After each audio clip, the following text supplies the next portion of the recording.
Because I was having breakfast with John, in fact. But I made some notes while Shoikat was speaking, while listening very attentively.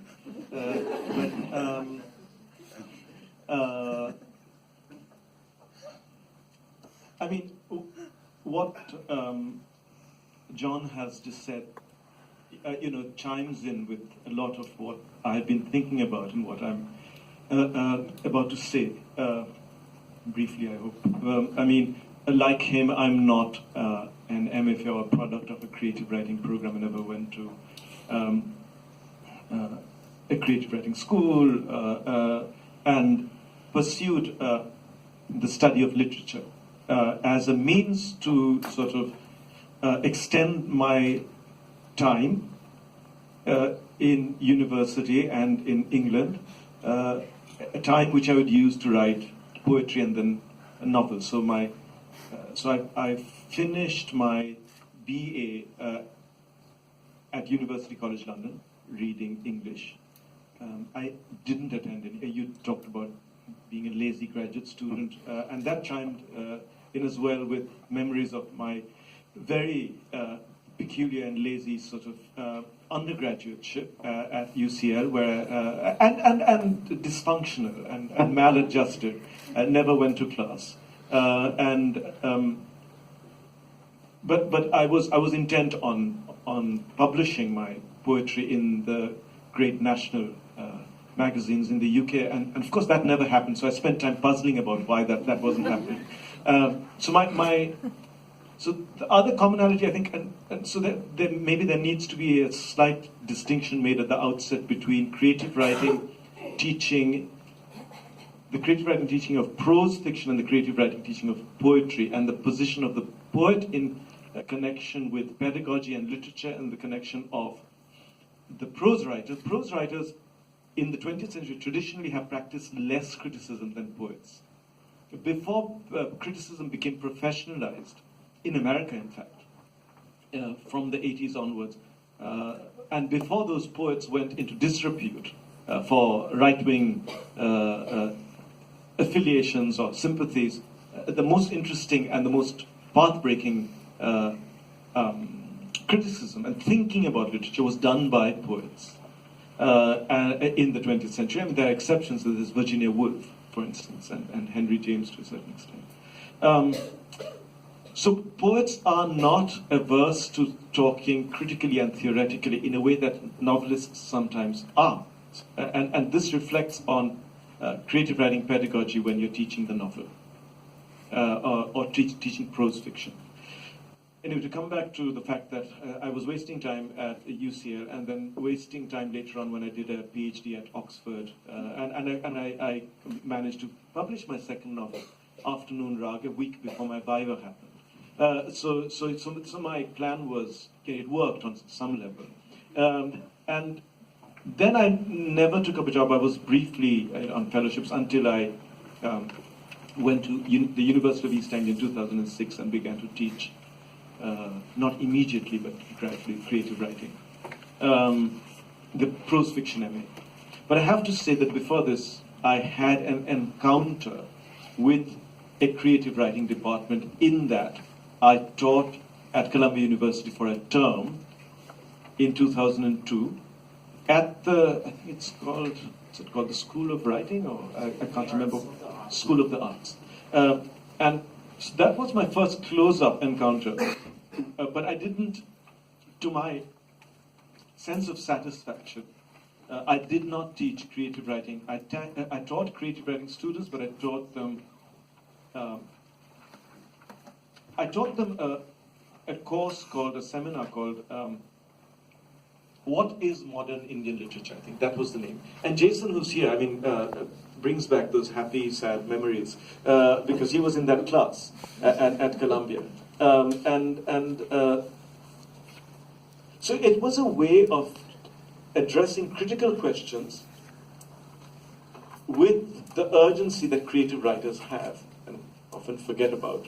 It is not always to do about craft, because the rest of the pedagogy in that school had exclusively to do with craft, in a way that prose fiction in America at that time at least, was directed heavily on the side of craft. And across the road was the the Department of Comparative Literature, which had nothing to do with literature, I mean, more or less. So there was this journey, and a kind of uncrossable bridge between the two. And here was I talking about literature to students who are otherwise learning the craft or talking endlessly about craft. So talking about literature, the book we were reading from mainly was the Picador Book of Modern Indian Writing, which I had edited, but which was still to come out in the US. It was delayed, its publication, but also Tanizaki, Naipaul, various other writers.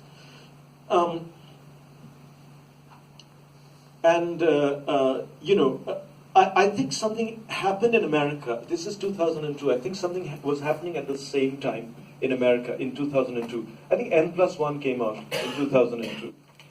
Whatever you might think of N+1, it kind of reflects a movement, an evolution, which I saw in that class as well. What I saw in that class was creative writers are deeply engaged not only with critical practice, but with theoretical discourse. It's not true that they find this anathema. This is a particular Anglophone or Anglo-Saxon maybe prejudice. Because again, once you move out of the Anglophone world into Europe, into the Middle East, or here into Urdu or Bengali, you find theoretical engagement among writers. It's an Anglophone and Anglo-Saxon maybe prejudice. But I saw among the students of creative writing there a deep willingness to engage with the theoretical basis of their practice, among which was this emphasis on craft, which is itself a historically contingent thing. That is, it's not immemorial, it hasn't come out of nowhere. It's had its moment, and it has its presuppositions, and they were willing to discuss those presuppositions, especially in the light of writing and writers and traditions who saw craft in various ways, in different ways. I mention N+1 because with N+1, there seemed to be a generation finally coming into being that who had comprising writers who had PhDs but weren't going on to teach at university. They were going on to not write footnoted, peer-reviewed academic articles, but essays. They were beginning to write essays. And N+1 was a space for such essays which were theoretically quite rigorous, but also did not deny that, that Faulkner was a writer. Because earlier the schism was that critical inquiry would deny the writerliness of writing, and on the other hand, the New York Review of Books would pretend that nothing existed outside of Faulkner and Janet Malcolm, or whatever. So that schism was that something had evolved by 2002, 2003. Something new was happening.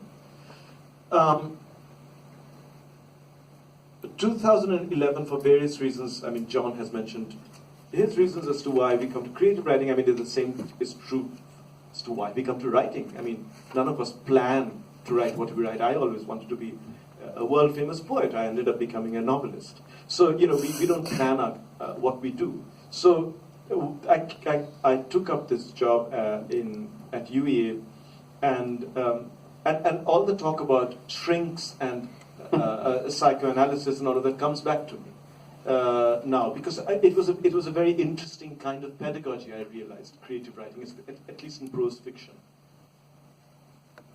There was an attentiveness and an almost insane sort of focus on attending and taking part that I'd never seen in any kind of pedagogy before. John spoke about being a lazy graduate student. I spoke about being a lazy undergraduate, maladjusted undergraduate. I would hardly go to class. This was unheard of in creative writing pedagogy. If they missed a class for some reason, they almost broke down. So the whole point of pedagogy also being about not doing things, and learning being about not learning at university, and that not learning opening up something within pedagogy that mere learning couldn't, was foreign, was alien to this particular mode of pedagogy, which was the first kind of teaching model I'd encountered where everybody needed to be present all the time and could not miss any part of the class, whether it was workshopping their work, that is submitting their work to be read by others, or even reading others. I would have thought that some people would have bunked class just to avoid having to comment on other people's writing. But no, they had to be there for each one of these things. And that I found interesting at a pedagogy which does not believe at all in laxness, in casualness, in ignoring, in opting out. That I found quite interesting. It was my first experience of such a thing. I decided to bring to it some critical concerns because, again, I thought that everything we are saying here about cliche or craft or whatever are based upon movements in history and movements in critical presuppositions which we have embraced even sometimes without knowing we've embraced them. Also, creative writing, as I said, in prose fiction was very different. I knew by teaching the PhD seminar from creative writing for the MA in poetry, because during the MA were far more theoretically eloquent, while the prose writers were very wary. I also knew that creative writing, even in prose, was heterogeneous in England in a way that maybe it wasn't in the America that I taught, because there, the model at that time was Raymond Carver, and as you know, Raymond Carver was recreated by Gordon Lish, so the model was a particular kind of Flaubertian excision, which was directing the way craft was understood. In England, it was far more heterogeneous. So there were various presuppositions behind what we were doing. Gradually, after my shyness, my hesitancy about going beyond workshopping died out, I began to talk more theoretically, critically, but not in an extraneous way, but based on what people were actually submitting to the class. Because everything they submitted had critical decisions governing the way they were writing or talking about other people's writings. And I really thought that it's not enough to do your bit in craft in the class and then go out and do another module on Virginia Woolf and the Modernists. That's not the way it works. It works in what you're doing, in how you're writing. Right now, I think in the last few years, I have been able to bring myself, to admit to myself, and make clear to the students that writing and the teaching of how to write, the teaching of writing is in some ways, again I hesitate to say this, but a spiritual pursuit, and I don't mean in the religious sense, but I mean that some of us, some kinds of writers are preoccupied not so much with the overarching story, but with the moment. How do we move from inhabiting one moment to another moment in a narrative? So I've asked them to throw out of the window things like point of view,